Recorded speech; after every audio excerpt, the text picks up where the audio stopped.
नमस्कार, मैं हूं संध्या आंचल और आप देख रहे हैं तुरंत न्यूज। चलिए चलते हैं बड़ी खबरों की ओर। आज की बड़ी खबरें sponsored by chlorophyll school, Maharana Pratap चौक, झुमरी तलैया, कोडरमा। पश्चिम बंगाल में अगले साल विधानसभा चुनाव होने जा रहे हैं। इससे पहले ही राजनीतिक हलचल बंगाल में तेज हो गई है। विपक्षी दल बीजेपी लगातार ममता सरकार को घेरने में जुटी है। प्रधानमंत्री नरेंद्र मोदी आज शुक्रवार को बंगाल के दौरे पर हैं। यहाँ दुर्गापुर में उन्होंने एक जनसभा को संबोधित करते हुए ममता सरकार पर जमकर हमला बोला है। पलायन, बेरोजगारी, महिला सुरक्षा से लेकर कई मुद्दों तक प्रधानमंत्री मोदी ने ममता सरकार पर सवाल खड़े किए हैं। प्रधानमंत्री नरेंद्र मोदी ने कहा, यह सावन का पवित्र महीना है। ऐसे पावन समय में मुझे पश्चिम बंगाल के विकास पर्व में हिस्सा लेने का मौका मिला है। सरकारी कार्यक्रम में 5,000 करोड़ रुपए के प्रोजेक्ट का शिलान्यास और लोकार्पण किया गया। भारतीय जनता पार्टी ने पश्चिम बंगाल के लिए बड़े सपने देखे हैं। बीजेपी एक समृद्ध पश्चिम बंगाल बनाना चाहती है। बीजेपी एक विकसित पश्चिम बंगाल का निर्माण करना चाहती है। ये सारी परियोजनाएं इस सपने को साकार करने का ही हमारा नम्र प्रयास है। ईडी ने मनी लॉन्ड्रिंग मामले में जमालुद्दीन उर्फ छांगुर बाबा के खिलाफ बड़ी कार्रवाई की है। लखनऊ जोन की टीम ने बलरामपुर, लखनऊ और मुंबई में छांगुर और उसके करीबी नवीन रोहरा सहित अन्य से जुड़े 15 ठिकानों पर छापा मारा। यह जांच उत्तर प्रदेश एटीएस द्वारा दर्ज एक एफआईआर के आधार पर शुरू की गई है, जिसमें अवैध धर्मांतरण, विदेशी फंडिंग और देश की सुरक्षा से जुड़े गंभीर आरोप लगाए गए थे। जांच में सामने आया है कि छांगुर बाबा बलरामपुर स्थित चांद ओलिया दरगाह से पूरे नेटवर्क का संचालन करता था। आरोप है कि वह अनुसूचित जाति और आर्थिक रूप से कमजोर हिंदू वर्ग के लोगों को डराकर और बहला फुसलाकर धर्मांतरण कराता था।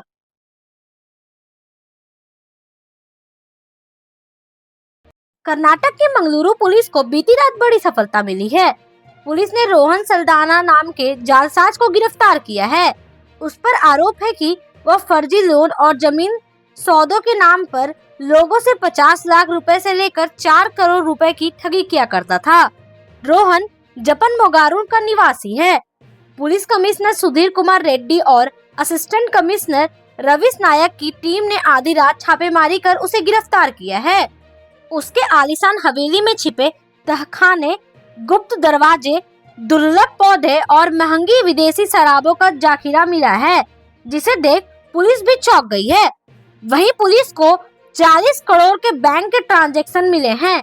ये ट्रांजैक्शन महज 3 महीने में किए गए हैं।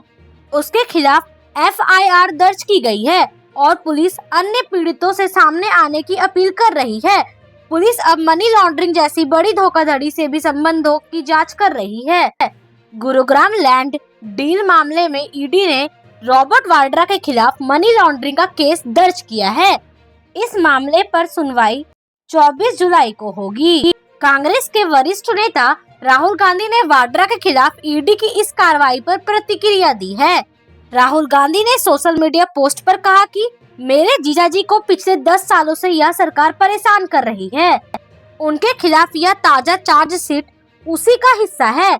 मैं रॉबर्ट, प्रियंका और उनके बच्चों के साथ हूँ, क्योंकि वे राजनीति से प्रेरित इस उत्पीड़न का सामना कर रहे हैं।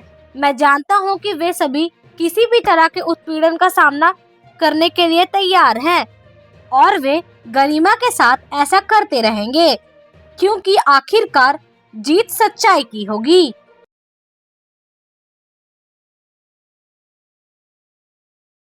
सुप्रीम कोर्ट ने एक रूसी महिला और उसके 4.5 साल के बेटे के लापता होने को लेकर गहरी चिंता जताई है। यह मामला उस समय सामने आया जब महिला और उसके भारतीय मूल के पति के बीच बच्चे की कस्टडी को लेकर कानूनी विवाद चल रहा था। महिला विक्टोरिया बसु और बच्चा 7 जुलाई से लापता है।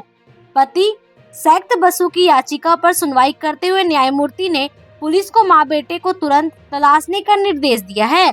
सुनवाई के दौरान कोर्ट ने यह संकेत भी दिया है कि महिला के गायब होने में किसी प्रकार की मिलीभगत हो सकती है। जजों ने कहा कि संभव है कि उसे निजी स्तर पर किसी का सहयोग मिला हो।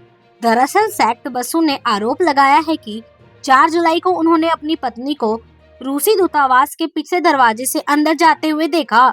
उनके साथ एक अधिकारी और सामान भी था। उन्होंने यह भी दावा किया है कि विक्टोरिया का एक रूसी राजनयिक से रिश्ता है और दोनों भारत छोड़ चुके हो सकते हैं। गुजरात के गांधीनगर जिले के कलौर क्षेत्र में एक रिक्शा चालक ने ड्यूटी पर तैनात महिला होमगार्ड पर तेजाब फेंककर हमला कर दिया। यह घटना छतराल ब्रिज के नीचे उस समय हुई जब महिला होमगार्ड ट्रैफिक ड्यूटी पर थी। जानकारी के मुताबिक शुक्रवार को छतराल ब्रिज के पास ट्रैफिक व्यवस्था बनाए रखने के लिए एक पुरुष और 4 महिला होमगार्ड तैनात थे। उसी दौरान एक रिक्शा चालक लापरवाही से रिक्शा चला रहा था, जिससे ट्रैफिक में बाधा आ रही थी। ड्यूटी पर मौजूद भावना बेन परमार ने उसे टोका और फटकार लगाई।